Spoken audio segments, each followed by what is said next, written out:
नमस्कार। प्राइम समाचारमा स्वागत छ। म दृष्टिवाणी धिताल र म सरोज कोइराला। सुरु गरौं अहिलेसम्मका प्रमुख समाचारबाट।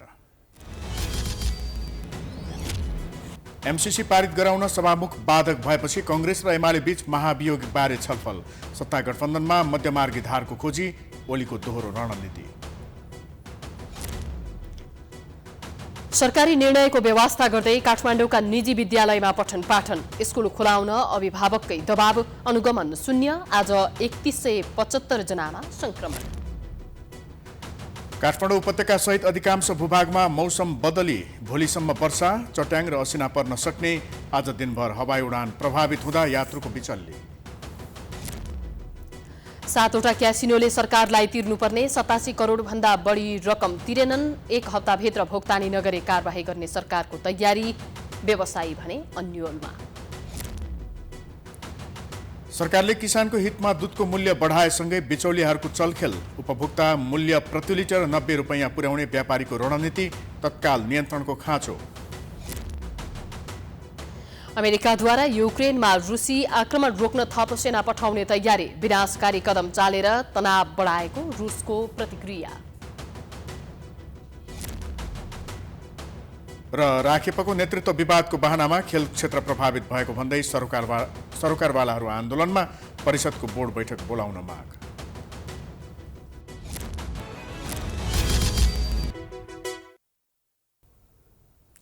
अब समाचार विस्तारमा। एमसीसी संसदबाट पारित गर्ने विषयमा सत्तारूढ गठबन्धनका दलहरूले लचकता अपनाएका छन्। प्रधानमन्त्री शेरबहादुर देउवा, नेकपा माओवादी केन्द्रका अध्यक्ष पुष्पकमल दाहाल र एकीकृत समाजवादीका अध्यक्ष माधव नेपाल सहमतिमा अगाडि बढ्न सहमत भएका छन्। तर यी 3 नेताहरू अब कसरी एकसाथ अगाडि बढ्लान् भन्ने चासोको विषय बनेको छ। 2 दलले चित्त नबुझेका बुदाहरूलाई अमेरिकाले संशोधन गर्ला कि नगर्ला भन्ने विषय पनि जटिल नै देखिन्छ। एक रिपोर्ट।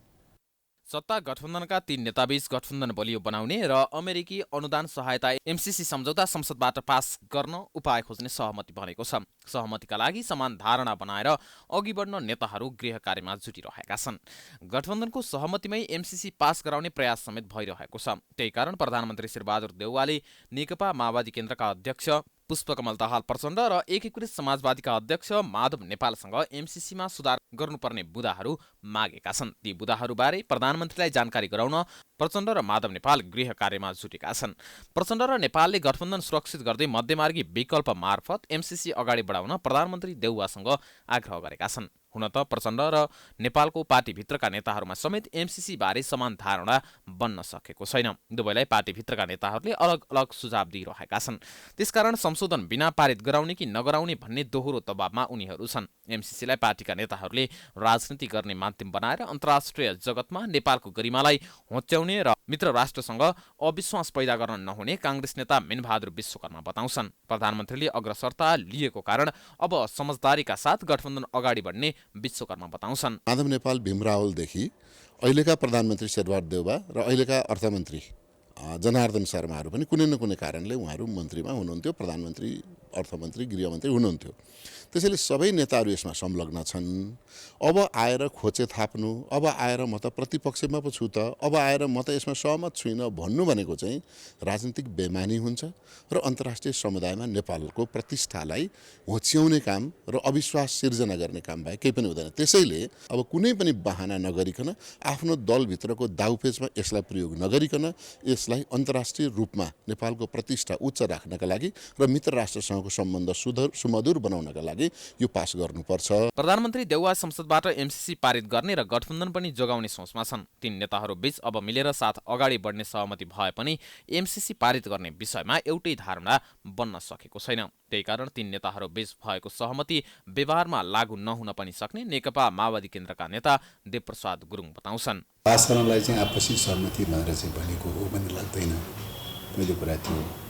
दोस्रो कुरा चाहिँ संशोधनको लागि, परिमार्जनको लागि संविधान विपरीत खालका प्रावधानहरू, राष्ट्रिय हित विपरीत खालका प्रावधानहरू के संशोधन गर्ने, के चाहिँ विषयहरूमा संशोधन हुन सक्छ, यो चाहिँ छलफल गरौँ भन्ने कुरा चाहिँ भएको विषय हो। यो छलफल हुँदै जाँदाखेरि कति सहमति हुन्छ हुँदैन भन्न सकिने विषय परेन भन्ने लाग्छ। त्यसो भएको हुनाले चाहिँ आपसी सहमतिमा गरौँ भनेर भनेको त चाहिँ तपाईँको पास गर्ने मात्रै आपसी सहमति भन्ने त हुँदैन नि त।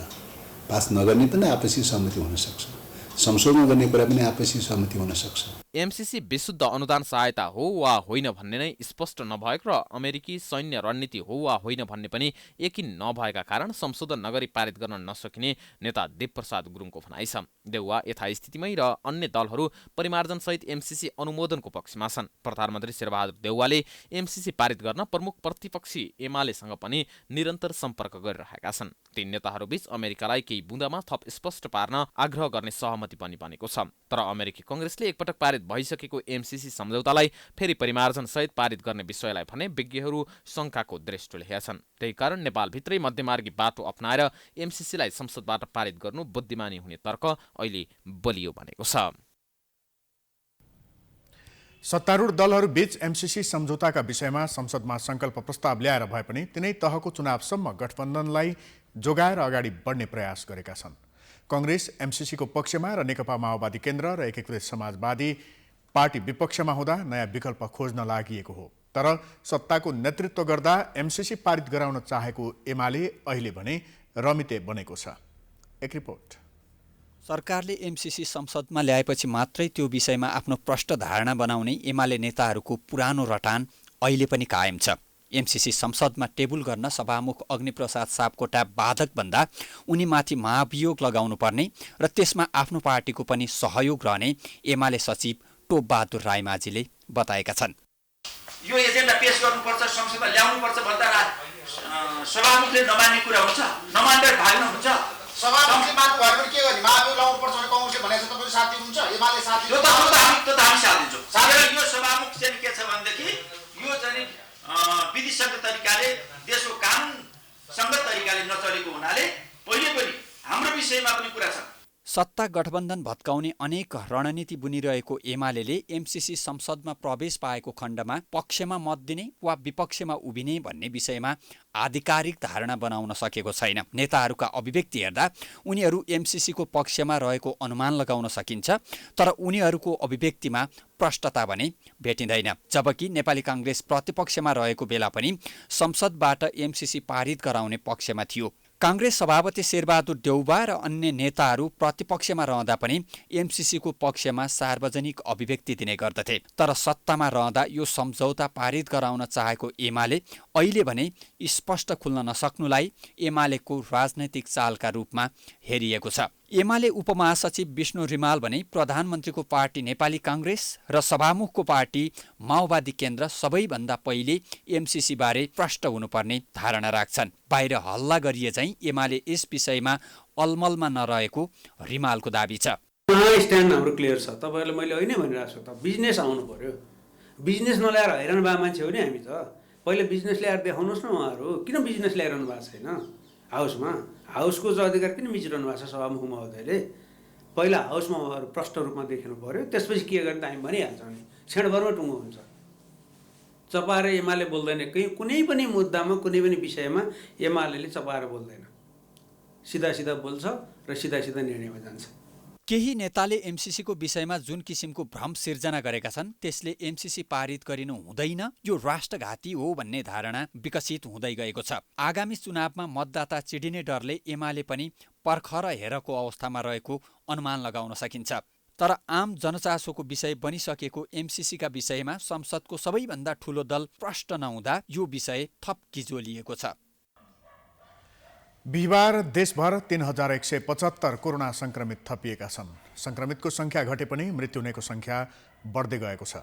संक्रमण घटेर दैनिक 3000 को हाराहारीमा झरेको छ। पछिल्लो 24 घण्टामा 12768 परीक्षणमा थप 3175 जनामा कोरोना संक्रमण पुष्टि भएको छ।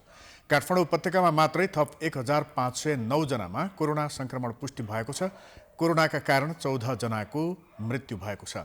कोभिडबाट मृत्यु हुने दर 1.3% रहेको छ। पछिल्लो दिनमा संक्रमणका कारण हुने मृत्यु र कोरोनाबाट निको हुनेको संख्या बढेको हो।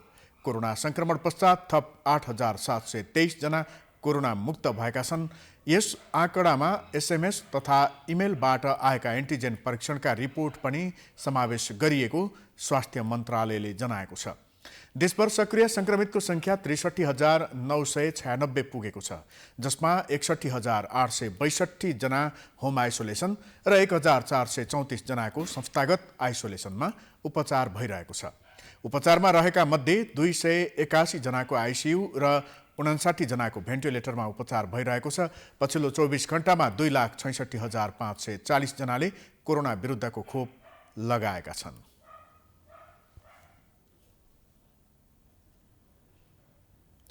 समाचारको सिलसिला अझै जारी छ। हामी विश्रामपछि आउँछौँ। बाँकी समाचारको साथमा विश्रामपछि स्वागत छ। अब बाँकी समाचार। पछिल्लो समय काठमाडौँ उपत्यकाका चोकचोकमा बिक्रीका लागि राखिएका खानाले मानिसहरूलाई आकर्षित गरिरहेको छ। तर ती खानाहरू कति स्वस्थकर छन् भनेर कमैले चासो देखाउने गरेका छन्। सरकारी निकायले नियमन नगर्दा व्यापारीले कम गुणस्तरको खाना पस्किन पाएका छन्। तर अस्वस्थकर तथा बासी खानाले रोग प्रतिरोधात्मक क्षमतामा कमी आउनुका साथै क्यान्सर तथा मुटुरोगको जोखिमलाई बढाइरहेको छ। एक रिपोर्ट। ठेलामा बेचिने खानेकुरा निम्न आयवर्ग भएका व्यक्तिहरूका लागि ठूला होटेलभन्दा मिठा पूर्ण खाना हो। हिजो आज स्ट्रिट फुडको नाममा परिचित ठेलाको खानामा कुलीन व्यक्तिहरू समेत आकर्षित हुन थालेका छन्। यो व्यापारले कतिको घरबार चलेको छ। काठमाडौँ उपत्यकाका चोकचोकमा ठेलामा बेच्न राखिएका सबै खाना अस्वस्थकर छ भन्ने पनि होइन। तर कतिपय व्यापारीले नाफालाई महत्त्व दिएका कारण ठेलाको खानालाई शौखसँग खानेहरूले रोगलाई पनि निम्ता दिइरहेका छन्। हुन पनि चोकचोकमा ठेलामा बेच्न राखिएका मोमो, ससेज, चाट, पानीपुरी, चटपटे जस्ता खाँदा देख्दा सबैको जिब्रोमा पानी नै आउँछ। तर ती खाना पकाउन प्रयोग गरिएका तेल र अन्य सामग्रीहरू स्वास्थ्यका दृष्टिकोणबाट कति सुरक्षित छ भनेर ग्राहकले जानकारी लिन आवश्यक छ। हुन त यस्ता स्ट्रिट फुड बारे सरकारी निकायले पनि नियमन गर्नुपर्ने नै हो। तर ग्राहकले पनि सवारी साधनको अत्याधिक चाप हुने स्थानमा धुलो र धुवाँ बीच सजाएर राखिएका खानेकुरा कति पौष्टिक छ भन्ने सामान्य हेक्का पनि राख्नुपर्छ। कतिपय स्थानमा त व्यापारीले सफाइलाई समेत खासै महत्त्व दिएको देखिँदैन। तर उनीहरूले भने आफूहरूले सरसफाइमा विशेष ध्यान दिने गरेको बताउँछन्। अब यो कुरा चाहिँ प्रष्ट के हुनु पर्यो भने खानेकुरा बनाउने क्रममा र राख्ने क्रममा चाहिँ हाइजिन मेन्टेन भएन, सरसफाइ मेन्टेन भएन भने विभिन्न सङ्क्रमणजन्य रोगहरू जस्तो डायरिया, भमिटिङ लगायत सङ्क्रमणको रोग, त्यस्तै सरुवा रोगहरू, टाइफाइड लगायत अब त्यो सर्ने खालको रोगहरू हुने भयो। तर त्यहाँ हुने तत्त्व ट्रान्स फ्याट, त्यहाँ हुने तत्त्व चाहिँ चिनीको मात्रा बढी, नुनको मात्रा बढी हुँदाखेरि दीर्घ रोगहरू र क्यान्सरको जोखिम हुने भयो। यता सस्तोमा धेरै अनि मिठो खाना पाइने भएपछि युवा वर्गको ध्यान समेत ठेलाकै खानामा तानिएको छ। तर सचेत देखिने युवाहरूले समेत स्ट्रिट फुडको गुणस्तरका मामिलामा हेलचक्राइ गर्ने गरेको देखिन्छ। हुन त ठेलामा बेचिने सबै खानेकुराहरू गुणस्तरीय हुँदैनन् भन्ने पनि होइन। तर खानु अघि वरिपरिको वातावरण र ठेलामा अपनाइएको सरसफाइको मापदण्डबारे सबै सचेत हुनुपर्छ। हामी त अब 30 वर्षदेखि बेचिरहेको, अब सबैले खाइरहेछ, हामी पनि खाइरहेको, केही भएछ। एकदम सफा छ, हेर्नु न। ठेलामा पाइने खानेकुराहरूलाई विशेष गरी जीवाणु वा अखाद्य रसायनले दूषित बनाइरहेको हुन्छ। दूषित वा गुणस्तरहीन खानाका कारण झाडापखाला जस्ता रोगको सम्भावना प्रबल हुन्छ। वरिष्ठ मुटुरोग विशेषज्ञ डाक्टर कमल शर्मा लम्साल अस्वस्थकर खानाले हृदयघात, डायबिटिज, क्यान्सर जस्ता प्राणघातक रोगहरू समेत लाग्न सक्ने बताउँछन्। अब नेपालीहरूको त्यो टेस्टले गर्दा के मुखको गल्ती हो होइन। अब टेस्टले गर्दाखेरि खाइन्छ के, जति नै अब आफैले देखिरहेको हुन्छ हाइजेनिक हुँदैन भनेर, तर खान मन लाग्छ, के गर्नु, टेस्ट। विश्व स्वास्थ्य संगठनका अनुसार संसारभर यस्तो खानाबाट 60 करोड मानिस पीडित छन्। तर यही व्यापारका लागि अनगिन्ती घरमा चुलो बलेको छ। ठेलाको खानाको व्यापारलाई प्रोत्साहित गर्नुपर्छ। तर त्यो व्यापारबाट रोग नभएर पौष्टिक खाना बिक्री होस् भन्नका लागि सरकारले नियमनकारी भूमिकालाई प्रभावकारी बनाउनु आवश्यकता देखिन्छ। प्राइम टाइम्स टेलिभिजनका लागि क्यामेरामा आशिष खनाल र राजेश ढकालका साथ दीक्षा गौतम, काठमाडौँ।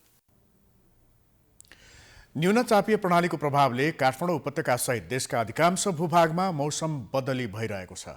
केही स्थानमा हिमपात सहित असिना र चट्याङ सहितको वर्षा हुने मौसम पूर्वानुमान महाशाखाले जनाएको छ।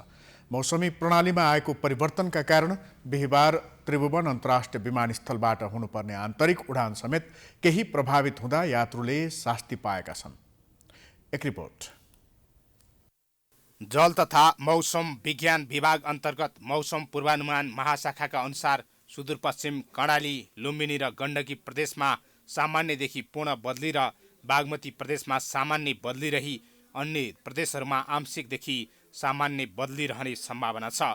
सुदूरपश्चिम कर्णाली र लुम्बिनी प्रदेशका धेरै स्थानहरू तथा गण्डकी र बागमती प्रदेशका केही स्थानहरूमा मेघ गर्जन चट्याङसहित हल्कादेखि मध्यम वर्षा र अन्य प्रदेशका पहाडी भूभागहरूमा 1-2 स्थानमा हल्का वर्षाको सम्भावना छ। सुदूरपश्चिम कर्णाली, लुम्बिनी र गण्डकी प्रदेशका उच्च पहाडी तथा हिमाली भूभागका धेरै स्थानहरूमा तथा बागमती प्रदेश र प्रदेश नम्बर 1 को उच्च पहाडी तथा हिमाली भूभागका केही स्थानहरूमा हल्का हिमपातको सम्भावना रहेको मौसम विज्ञान विभागले जनाएको छ। देशको सुदूरपश्चिम कर्णाली, गण्डकी र लुम्बिनी प्रदेशमा सामान्यदेखि पूर्ण त्यहाँ बढेको अवस्था रहेको देखिन्छ र तिनी प्रदेशहरूको थोरै स्थानहरूमा हल्का वर्षा पनि भइरहेको अवस्था छ। प्रतिकूल मौसमको कारण चाहिँ पश्चिमतिरबाट आएको पश्चिमी हिमचापी प्रणाली नै हो। यसको प्रभाव चाहिँ शनिबारसम्म रहने देखिन्छ।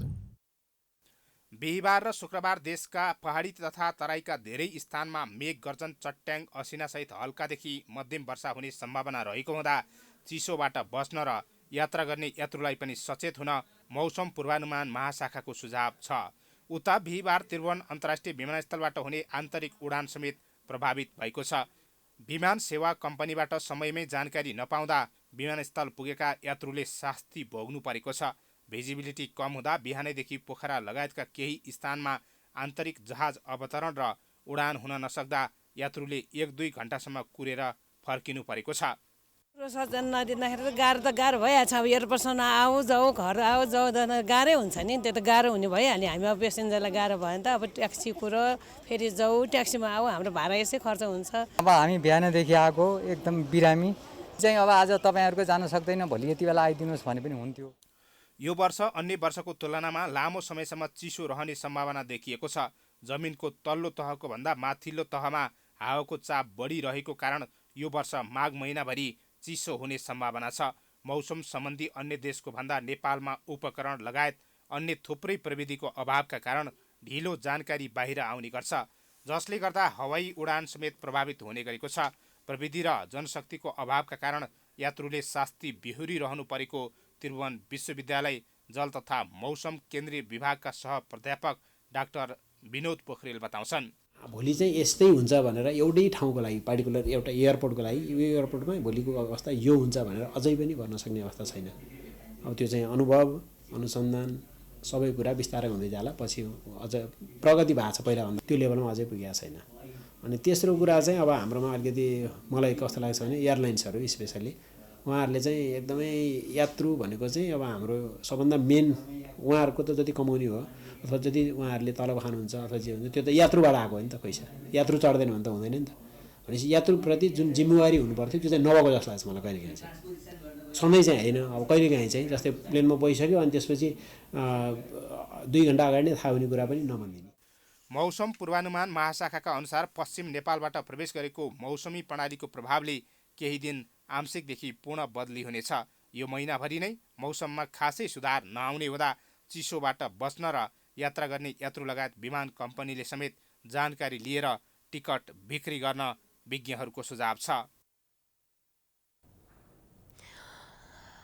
बागमती प्रदेश सभा स्थापनाको 4 वर्ष पूरा भएको छ। प्रदेश सभा मंगलबार 4थो वर्ष पूरा गरेर 5औं वर्षमा प्रवेश गरेको छ। तर स्थापनाको 4 वर्ष पूरा भइसक्दा समेत प्रदेश सभाबाट अत्यावश्यक कानून निर्माणले अझैसम्म पूर्णता पाउन सकेका छैनन्। एक रिपोर्ट। 2074 माघ 18 गते प्रदेश सभाको पहिलो बैठक बसेको थियो। संघीयता कार्यान्वयन चरण सुरु भए लगतै बागमती प्रदेशले पहिलो प्रदेशको रूपमा काम अगाडि बढाएको थियो। यस अवधिमा प्रदेश सभामा थुप्रै राजनीतिक उतार चढाव भए। बहुमत सांसद संख्याका साथ सरकारको नेतृत्व गरेको एमाले सत्तापक्षको बेन्चबाट अहिले प्रतिपक्षको हैसियतमा पुगेको छ। संविधान त प्रदेशसभाको समय अवधि अब झण्डै 1 वर्ष मात्रै बाँकी छ। हाल प्रदेशसभाको 9औं अधिवेशन चलिरहेको छ। हालसम्म सञ्चालन भएका प्रदेशसभाको 9वटा अधिवेशनमा 214वटा बैठक बसेका छन्। सुरुवाती चरणमा सहज तवरले सञ्चालन भइरहेको प्रदेशसभा बैठक पछिल्लो समयमा अवरुद्ध हुँदै आएको छ। सत्तापक्ष र विपक्षको विभिन्न राजनीतिक मुद्दाका कारणले प्रदेशसभामा अवरोध भइरहेको हो।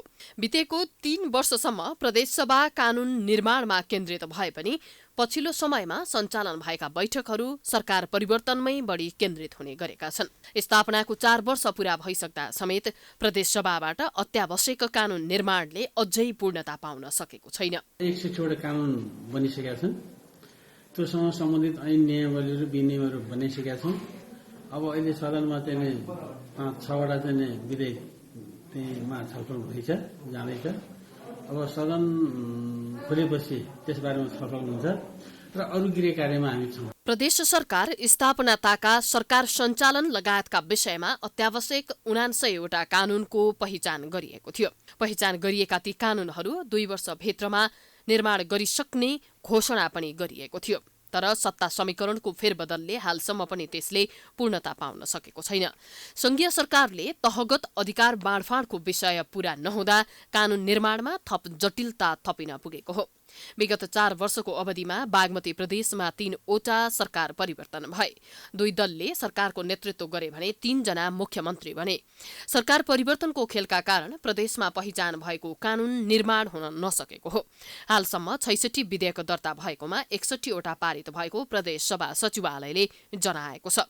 2वटा विधेयक विषयगत समितिमा दफावार छलफलकै क्रममा रहेका छन् भने 3वटा विधेयक प्रदेश सभामा विचाराधीन अवस्थामा रहेका छन्। प्रदेश सरकारले पहिचान गरेका अत्यावश्यक 33वटा ऐन निर्माण गर्न बाँकी रहेको छ। संघीय सरकारका कारण कानून निर्माणमा ढिलाइ भएको आन्तरिक मामिला तथा कानून मन्त्रालयले जनाएको छ।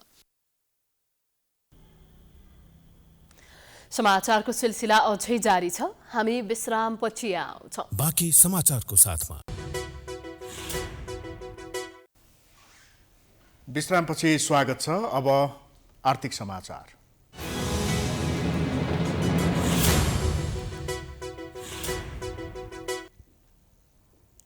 सातवटा क्यासिनोले सरकारलाई 87 करोडभन्दा बढी रकम तिर्न बाँकी छ। विभिन्न 6 कम्पनीलाई क्यासिनो सञ्चालन अनुमति दिएका संस्कृति, पर्यटन तथा नागरिक उड्डयन मन्त्री प्रेम आलेको निर्देशनमा पर्यटन विभागले 7 क्यासिनो कम्पनीलाई बक्यौता रकम तिर्न 7 दिनको अल्टिमेटम दिएको छ। तर मन्त्री आले मार्फत दिइएको निर्देशन पालना हुनेमा आशंका उब्जिएको छ। एक रिपोर्ट। सरकारले लामो समयसम्म क्यासिनोको रोयल्टी तथा नवीकरण बापतको बाँकी बक्यौता नतिर्ने 7 क्यासिनो कम्पनीलाई बक्यौता बुझाउन 7 दिने अल्टिमेटम दिएको छ। संस्कृति, पर्यटन तथा नागरिक उड्डयन मन्त्रालय मातहतको पर्यटन विभागले विभिन्न 7 कम्पनीलाई क्यासिनो रोयल्टी तथा नवीकरण बापत आर्थिक वर्ष 2077-78 सम्मको बाँकी बक्यौता बुझाउन 7 दिनको म्याद दिएको हो। ती कम्पनीहरूबाट सरकारले 87 करोड 15,15,000 रुपियाँ बक्यौता उठाउनु पर्नेछ। यी मध्ये क्यासिनो सञ्चालनको इजाजत पत्र लिएका 2 कम्पनी र आधुनिक मेसिन वा उपकरणको माध्यमबाट मात्र खेल सञ्चालनको इजाजत लिएका 3 कम्पनी छन्। ती कम्पनीलाई कानून अनुसार नै बक्यौता रकम तिर्न समय दिएको पर्यटन मन्त्रालयका प्रवक्ता टोकराज पाण्डेको भनाइ छ। विशेष गरेर क्यासिनोहरूको सञ्चालन व्यवस्थापन नियमनको पाठ पर्यटन विभागले हेर्छ। त्यसैले यो पत्र पनि पर्यटन विभागबाट सम्बन्धित क्यासिनोहरूलाई गएको छ र यो कानुन अनुसार प्रक्रिया अगाडि बढाएको छ। विशेष त यो विषय कानुनी प्रावधानहरू हाम्रा जे जस्ता छन् त्यसै अनुसार अगाडि बढेको छ। पर्यटन विभागले पटक पटक ताकेता गर्दा पनि क्यासिनो कम्पनीले बक्यौता बुझाउन अटेर गर्दै आएका छन्। अब 7 दिनभित्र बक्यौता नबुझाउने कम्पनीलाई कानुनी कारवाही गर्ने चेतावनी सहित सूचना जारी गरिएको हो। यता मन्त्रालयले पनि तोकिएको समयमा बक्यौता रकम नबुझाएमा कानुन अनुसार कारवाही गर्ने तयारी गरेको छ। त्यस सम्बन्धमा पार्लियामेन्टले कानुन बनाएको छ। त्यसको कानुनको परिधिमा रहेर हामीले कार्य सञ्चालन गर्छौँ। त्यही सिलसिलामा नियमित प्रक्रिया अन्तर्गत पत्राचारहरू भएको छ। उहाँहरू बुझाउने क्रममा हुनुहुन्छ। पर्यटन विभागले बुझिसकेपछि राजस्वमा दाखिला हुन्छ र यही अनुसार नियमअनुसार प्रक्रिया अगाडि बढ्छ। विभागका अनुसार होटल याक एन्ड यति प्रणालीले 20,68,15,000 र ओरिएन्टल होटल्स लिमिटेड अर्थात् रेडिसन होटलले 18,76,00,000 रुपियाँ बुझाउन बाँकी छ। त्यस्तै क्यासिनो सञ्चालक ह्याप्पी आवर, रक इन्टरनेसनल र सेन्ट्रल मिडिया प्रणालीले पनि बक्यौता बुझाएका छैनन्। ह्याप्पी आवरले 21,55,00,000, रक इन्टरनेसनलले 11,45,82,848 र सेन्ट्रल मिडियाले 13,39,50,000 रुपियाँ बुझाउन बाँकी छ। तर सरकारको चेतावनीपछि पनि कुनै क्यासिनो कम्पनीले मुख खोल्न चाहेका छैनन्। विगतमा पनि यस्ता निर्देशन र चेतावनी दिइने गरे पनि कार्यान्वयन भएको थिएन। यसपटक पनि बक्यौता रकम उठ्नेमा विश्वस्त हुन सक्ने अवस्था छैन। सरकारले 2079 साल जेठ 4 गते स्थानीय तहको निर्वाचन गर्ने निर्णय गरेसँगै आवश्यक बजेट व्यवस्थापनका लागि अर्थ मन्त्रालयले आन्तरिक तयारी थालेको छ। आर्थिक वर्ष 2078-79 को बजेटमा चुनावका लागि रकम विनियोजन नगरिएको कारण व्यवस्थापनमा केही चुनौती भने देखिएको छ। एक रिपोर्ट। चालू आर्थिक वर्ष 2078-79 का लागि तत्कालीन केपी शर्मा ओली सरकारले ल्याएको बजेटमा 20 अर्ब रकम चुनावको लागि छुट्याइएको थियो। तर नयाँ सरकार बनेर प्रतिस्थापन विधेयक मार्फत नयाँ बजेट जारी गर्दा चुनावको लागि बजेट छुट्याइएको छैन, जसले गर्दा स्थानीय तहको निर्वाचनमा जुटेको सरकारलाई बजेट व्यवस्थापन गर्न चुनौती हुने हो कि भन्ने आशंका उप्सिएको छ। यही कारण अर्थ मन्त्रालयका पदाधिकारीहरू चुनावको लागि बजेट व्यवस्थापन कसरी गर्ने भन्ने रणनीतिमा जुटेका छन्। उता केही अर्थविदहरू भने प्रतिस्थापन विधेयक मार्फत ल्याइएको बजेटमा समावेश नगरी पनि तत्कालीन सरकारले बजेटमा छुट्याएको 20 अर्ब नै चुनावमा खर्च गर्न सकिने बताउँछन्। चालू वर्षको बजेटले डाइरेक्टली या इन्डाइरेक्टली चुनावको परिकल्पना गरेको र सो अनुसार बजेटमा व्यवस्था गरेको पनि छ र पछि बनेको सरकारले बजेटलाई पूर्णतया प्रतिस्थापन नगरेको र केही कुराहरू मात्र थपथाप गरेको हुनाले पहिलेकै जुन बजेट छ, विस्तृत बजेट छ, त्यसको चाहिँ फ्रेमवर्क कार्यान्वयन भइराखेको अवस्था चाहिँ अहिले छ। निर्वाचन आयोगले स्थानीय तहको निर्वाचन गर्न करिब 12 अर्ब खर्च लाग्ने अनुमान गरेको छ। आयोगले सरकारलाई बुझाएको 6 बुँदे प्रस्तावमा एकै चरणमा स्थानीय तहको निर्वाचन नभए त्योभन्दा बढी खर्च लाग्ने देखिएको छ। यद्यपि अब एकै चरणमा चुनाव हुने सम्भावना बढी छ। त्यस्तै नेपाल प्रहरीले पनि सुरक्षाको लागि 14 अर्ब रुपियाँ भन्दा बढी खर्च हुने अनुमान गरेको छ। म्यादी प्रहरी, नयाँ सवारी साधन तथा अन्य विभिन्न उपकरणको लागि त्यो खर्च हुने प्रहरीको भनाइ छ। तर त्यति ठूलो रकम तत्कालीन सरकारले छुट्याएको रकमले पनि धान्ने अवस्था छैन, जसले गर्दा प्रतिस्थापन विधेयक मार्फत ल्याइएको बजेटमा विविध खर्च शीर्षकमा छुट्याइएको 83 अर्बबाट रकमान्तर गर्ने तयारी अर्थ मन्त्रालयको छ। विविध खर्चबाट नै रकमान्तर गर्नु नै उपयुक्त विकल्प हुने अर्थविदको सुझाव छ। यो बजेटमा 83 अर्ब मिसलेनियस खर्च, विविध खर्च भन्ने शीर्षकमा 83 अर्ब राखेको अवस्था चाहिँ छ र यस्तो भइपरि आउने, जस्तै भनौँ न लोकल इलेक्सन त थियो नै, अब जनरल इलेक्सनै गर्नु पर्यो, आम चुनाव नै गर्नु पर्यो, पार्लियामेन्ट्री संसदको चुनाव गर्नु पर्यो भने त्यो 83 अर्ब मध्ये जुन छुट्याइएको छ विविध खर्चमा, त्यसबाट सरकारले प्रयोग गर्छ। यसरी सामान्य तरिकाबाट हेर्दा 26 अर्ब रुपियाँ भन्दा बढी चुनावमा खर्च हुने देखिन्छ। यस्तो अवस्थामा अर्थ मन्त्रालयसँग रकमान्तर गरेर बजेट व्यवस्थापन गर्नु नै उत्तम विकल्प भएको अर्थविदको बुझाइ छ। हरेक भान्सामा अत्यावश्यक दुधको मूल्य बढाउन बिचौलियाहरू सक्रिय बनेका छन्। सरकारले 4 दिन अघि मात्रै दुधको मूल्यमा प्रति लिटर 6 रुपैयाँ 53 पैसा बढाएको थियो। तर निजी डेरी उद्योगहरूले किसानको नाम भजाएर दुधको उपभोक्ता मूल्य समेत बढाउने प्रपञ्च रचिरहेका छन्। यस्तो चलखेलले किसानलाई मिल्क होलिडे र उपभोक्तालाई फेरि मूल्य वृद्धिले ढाड सेक्ने देखिएको छ। एक रिपोर्ट। मन्त्री परिषदको गत सोमबारको बैठकले किसानले पाउने दुधको मूल्यमा प्रति लिटर 6 रुपैयाँ 53 पैसा बढाएर कच्चा दुधको न्यूनतम मूल्य प्रति लिटर 56 रुपैयाँ 4 पैसा पुर्याएको थियो। यो मूल्यमा पाइने दुधमा 4% फ्याट र 8% एसएनएफ हुनुपर्नेछ। किसानले पाउने मूल्य बढेसँगै अब उपभोक्ताले तिर्ने मूल्य बढाउन डेरी उद्योगीहरू सल बलाएका छन्। सरकारी समितिको दुग्ध विकास संस्थानले प्रशोधन, ढुवानी र सबै खर्च जोडेर मूल्य बढाउने विषयमा कृषि मन्त्रालयसँग छलफल गरिसकेको छ। यही कारण उपभोक्ताहरू फेरि अर्को मूल्य वृद्धिको शिकार बन्दैछन्। निजी डेरीका अनुसार अब दुधको मूल्य प्रति लिटर 10 रुपियाँले बढ्नेछ।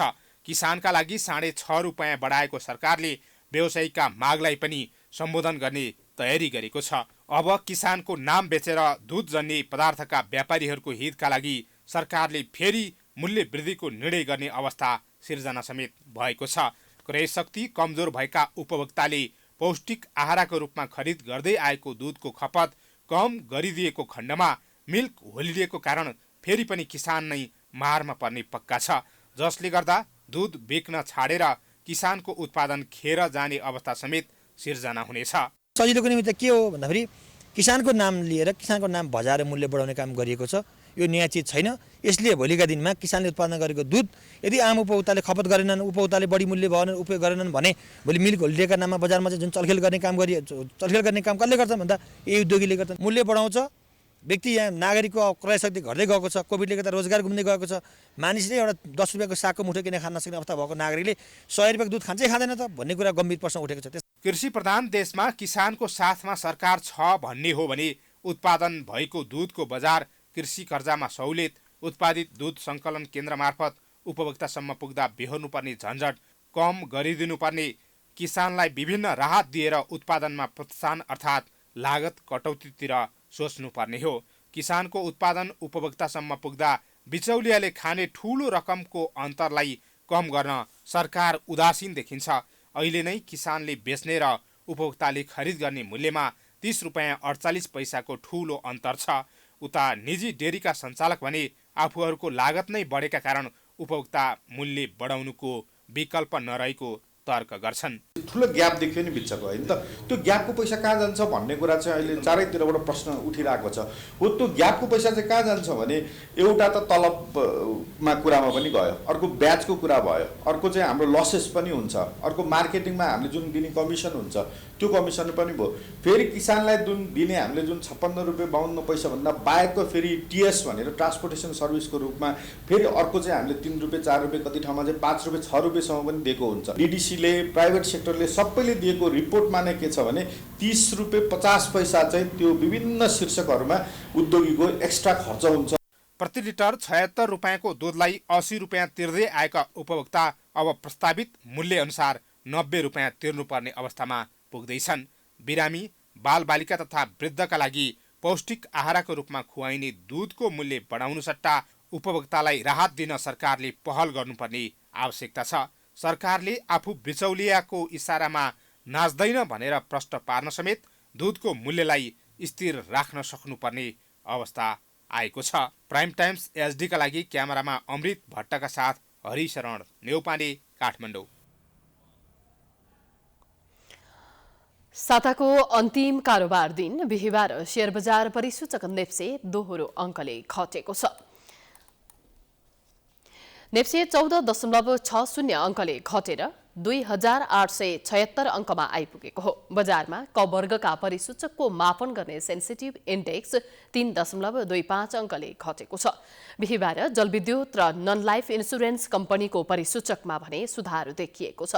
बाँकी परिसूचकहरू ओह्रालो लागेका छन्। बजारमा 224 कम्पनीका 1,57,80,713 किता शेयर खरिद बिक्री हुँदा 8 अर्ब 61 करोड रुपैयाँ बराबरको कारोबार भएको छ। नेप्से दोहोरो अङ्कले घटे पनि बिहिबार विन नेपाल लघुवित्तका लगानीकर्ताले 10% का दरले कमाएका छन्। यसैगरी बुद्धभूमि नेपाल हाइड्रोपावर कम्पनीका लगानीकर्ताले पनि 9.73% का दरले कमाएका छन्।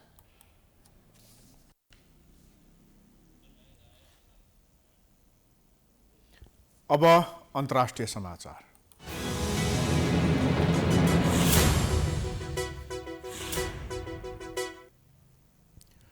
अमेरिकी राष्ट्रपति जो बाइडेनले युक्रेनमा रुसी आक्रमण रोक्न थप सेना पठाउने भएका छन्।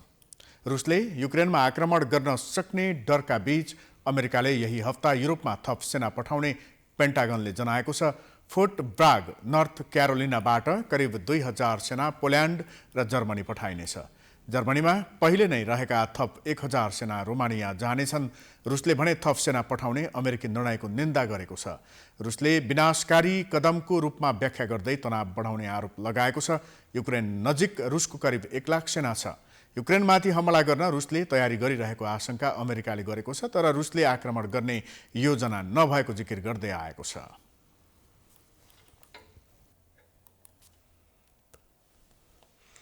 अब खेलकुद समाचार।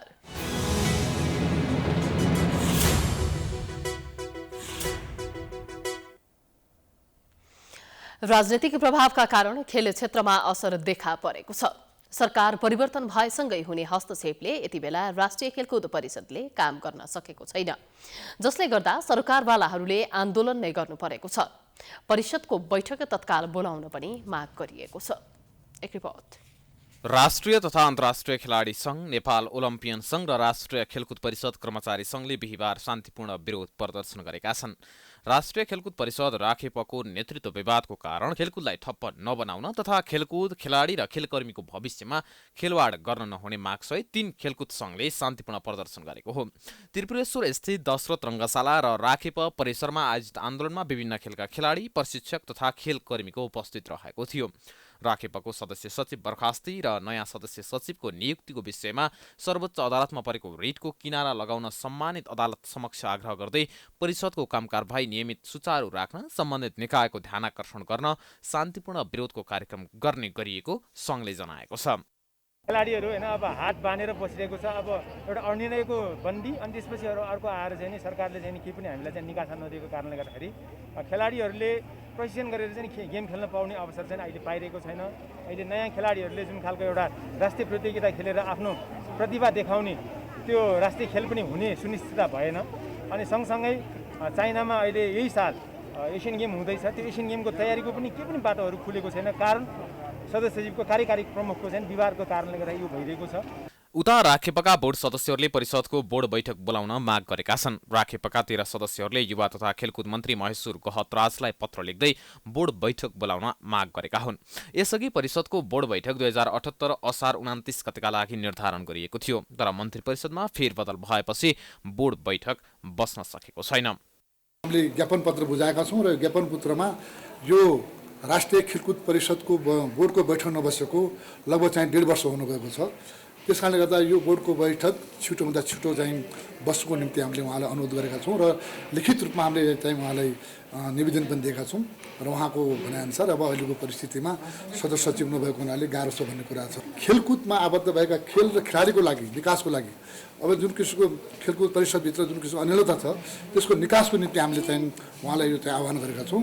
सरकारले राखेपका तत्कालीन सदस्य सचिव रमेश सिलवाललाई गत कार्तिक 1 गते बर्खास्त गरेको थियो। त्यस्तै मन्त्री परिषदले गत मङ्सिर 13 गते टङ्कलाल घिसिङलाई सदस्य सचिव नियुक्ति गरेको थियो, तर सिलवालले मन्त्री परिषदको निर्णय विरुद्ध मुद्दा दर्ता गरेका थिए। सर्वोच्चले सिलवालले दायर गरेको रिटमा पछिल्लो नियुक्ति कार्यान्वयन नगर्नु भन्दै अल्पकालीन अन्तरिम आदेश दिएको थियो। त्यससित राखेपको काम प्रभावित हुँदै आएको छ।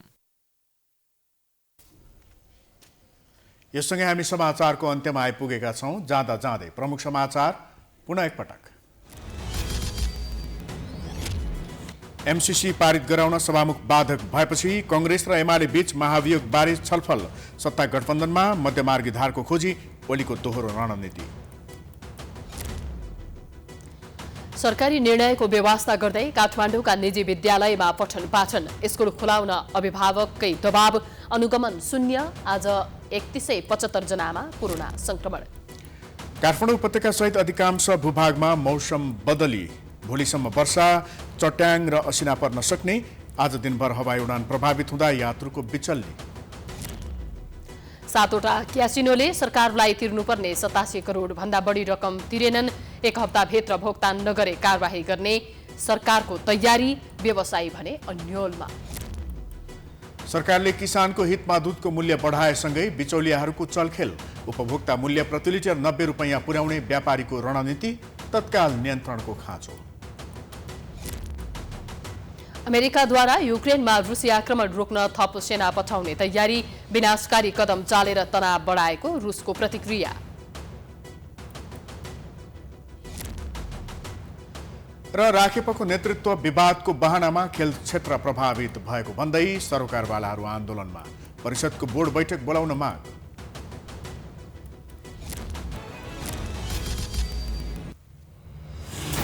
प्राइम समाचार अहिलेलाई सकियो। यसपछिको प्रस्तुति जनता जान्न चाहन्छन् ऋषि धमलाको साथ। हेर्दै गर्नुहोला प्राइम टाइम्स एचडी। नमस्कार।